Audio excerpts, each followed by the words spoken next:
গতকালকে আদালতের রায় শুনে অনেক মেয়েরাই কষ্ট পাইছে।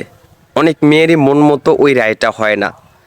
আসলে রায়টা কি? রায়টা হচ্ছে স্বামী দ্বিতীয় বিয়ে করতে গেলে প্রথম স্ত্রীর অনুমতি লাগবে না, যেইটা গতকালকের আগেও অনুমতি লাগছে বাংলাদেশ সরকারের আইন অনুযায়ী।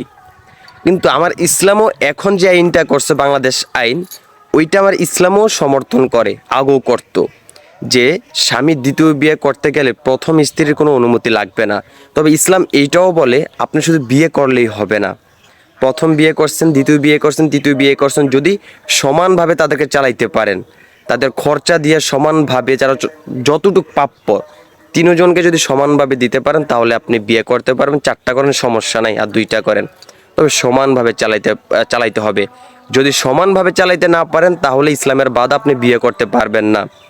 আর বিষয়টা হচ্ছে এখনকার মেয়েরা কয়জনেই মানে স্বামীর ভাগটা দিতে চায়। তারা তো এই জান্নাতের হুরের কথা শুনলে তাদের জেলাস ফিল হয়।